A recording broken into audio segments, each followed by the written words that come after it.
Vishnu విన్యాసంలో Vishnu character.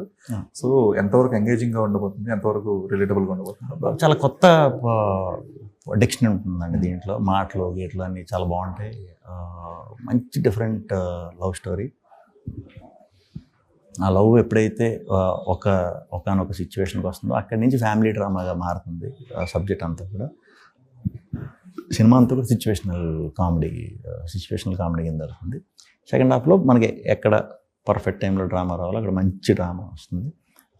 అందరికీ very క్లీన్గా, ఎక్కువ కాంప్లెక్సిటీ ఉండదు. చిన్నపిల్లల నుంచి పెద్దల వరకు క్లీన్గా స్ట్రైట్గానే అర్థమైపోతుంది. ఎక్కువ మనం ఏం పెట్టక్కర్లేదు. ఎంజాయ్ చేద్దామని వస్తే మాత్రం 100% సాటిస్ఫై అయ్యి వెళ్తారు. ఓకే.